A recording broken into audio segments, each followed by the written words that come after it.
Friends, welcome to Sandhya குட்டி channel. இன்றைக்கி நம்ம சந்தியா குட்டி சேனல் மூலிமா ஒரு சூப்பரான டீ கடையிலலாம் போடுற அதே டேஸ்ட்டில் ரொம்பவே டேஸ்டியான டீ எப்படி செய்யுதுன்னு சொல்லிட்டு நம்ம பார்க்கலாங்க. அதுக்கு நான் இன்றைக்கி எடுத்திருக்கிற பால் வந்து என்னென்னு பார்த்தீங்கன்னா ஆரோக்கிய ஃபுல் க்ரீம் மில்க் தாங்க நான் எடுத்திருக்கேன். இது ஃபுல் க்ரீம் மில்க்குன்றதுனால நம்ம கொஞ்சமாக இது கூட தண்ணி சேர்த்து கொதிக்க விட்டு எடுத்துக்கலாம். அதுக்கு ஒரு பாத்திரம்னு வச்சுக்கிட்டேங்க. இப்போ நம்ம கட் பண்ணிவிட்டு பால் சேர்த்துக்கலாம்.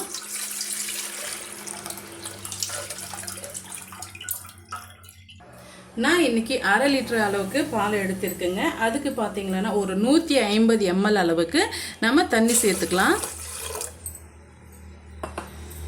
இப்போ ரொம்ப திக்காவோ நம்ம டீ குடிச்சோம்னா அது வந்து சரி வராது. எப்பவுமே பால் காய வைக்கும் போது அது கூட தண்ணி சேர்த்து நல்லா கொதிக்க வச்சு பிறகு தாங்க நம்ம டீயாக செய்து எடுத்துக்கணும். இப்போ இது நல்லா கொதிச்சு வரட்டும். கொதிச்சு வந்த பிறகு நம்ம பார்க்கலாம். நல்லா வந்து பொங்கி வந்துடுச்சு. ஒரு முறை நல்லா பொங்கி வந்தாவே போதுங்க. இப்போ நம்ம டீ செய்ய ஆரம்பிச்சிடலாம். இப்போ பாருங்கள், டீ போடுறதுக்காக டீ பவுல் நம்ம எடுத்துக்கிட்டோம். இப்போ 2 கப் அளவுக்கு நம்ம பால் வந்து எடுத்துக்க போகிறேங்க. அதனால் வந்து 1 டம்ளர் அளவுக்கு நான் தண்ணி சேர்த்துக்கிறேன். இன்னொரு பர்னரில் வந்து பால் காஞ்சிட்டு தான் இருக்குது. லைட்டாக வந்து சிம்மில் வச்சு நான் வச்சுருக்கேன். இப்போ இந்த தண்ணி வந்து நல்லா கொதிச்சு வரட்டுங்க. பாருங்கள், தண்ணி நல்லா கொதிச்சு வந்துட்டுருக்கு. இப்போ நம்ம 2 டீஸ்பூன் அளவுக்கு டீ தூள் வந்து எடுத்துக்கலாம். நீங்கள் எந்த பிராண்டுனாலையும் எடுத்துக்கலாங்க. இப்போ 2 டீஸ்பூன் அளவுக்கு நான் டீ தூள் வந்து எடுத்துக்கிறேன். இப்போ நம்ம செய்துட்டு இருக்க அளவு என்னன்னு பார்த்தீங்கன்னா 2 பேர் அளவுக்கு தாராளமாக, அதாவது 1 டம்ளர் அளவுக்கு நம்ம தாராளமாக குடிக்கலாங்க.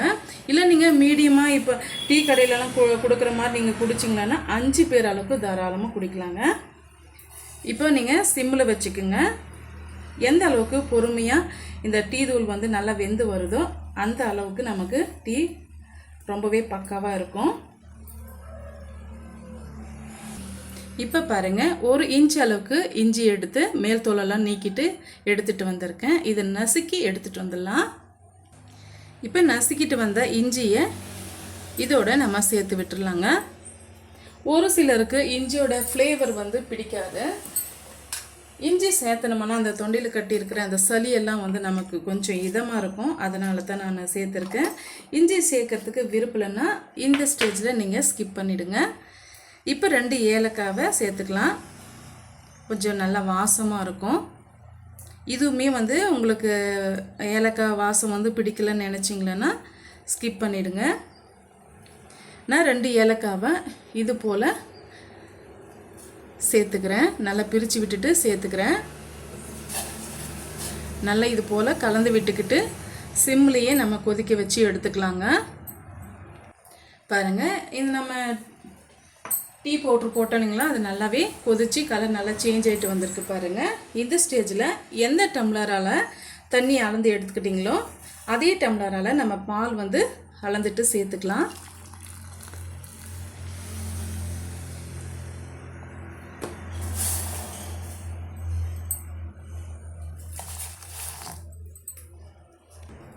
பாருங்கள், ஆக மொத்தம் நம்ம 2 டம்ளர் அளவுக்கு பால் சேர்த்துருக்கோம். 1 டம்ளர் அளவுக்கு தண்ணி சேர்த்துருக்கோம்.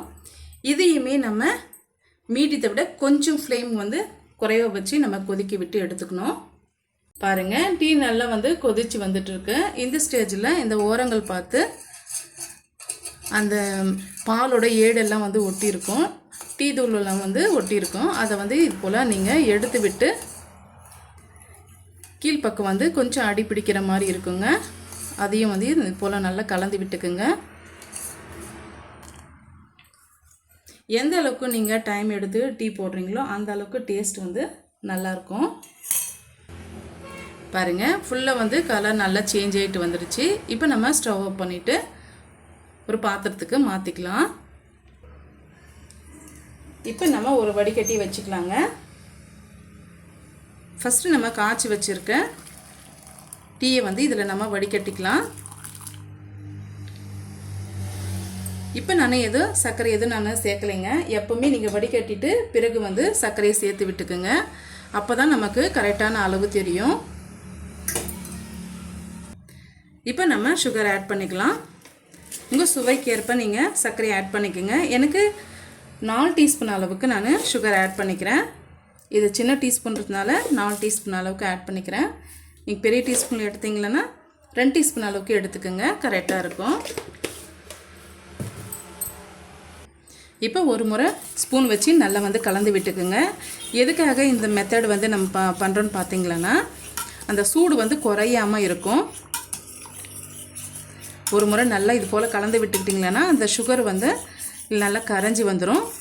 ஒரே ஒரு முறை மட்டும் நம்ம ஆற்றிட்டு சர்வ் பண்ணிக்கலாம். அவ்வளோதாங்க, நல்லா வந்து மிக்ஸ் பண்ணி விட்டுக்கிட்டோம். இப்போ நம்ம சர்வ் பண்ணிக்கலாம். எப்போவுமே வந்து நம்ம டீ சர்வ் பண்ணும்போது கொஞ்சம் தூக்குன மாதிரி நம்ம இது பண்ணும்போது தான் அந்த நுரை வந்து நல்லா நமக்கு நிறச்சி வரும். அவ்வளோதாங்க, சூப்பராக வந்து நம்ம ரெடி பண்ணிட்டோம். இப்போ இன்னொரு மெத்தடில் எப்படி செய்யுதுன்னு சொல்லிட்டு நம்ம பார்க்கலாம். இன்னொரு மெத்தடில் நம்ம நெக்ஸ்ட்டு வீடியோவில் பார்க்கலாங்க. இந்த ரெசிபி வந்து கண்டிப்பாக உங்களுக்கு ரொம்பவே ஹெல்ப்ஃபுல்னு நினைக்கிறேன். இந்த ரெசிபி உங்களுக்கு பிடிச்சிருந்தால் மறக்காமல் சந்தியா குட்டி சேனலுக்கு சப்ஸ்கிரைப் பண்ணுங்கள், லைக் பண்ணுங்கள், ஃப்ரெண்ட்ஸ் அண்ட் ஃபேமிலியோட நிறைய ஷேர் பண்ணுங்கள். தேங்க்யூ ஃபார் வாட்சிங்.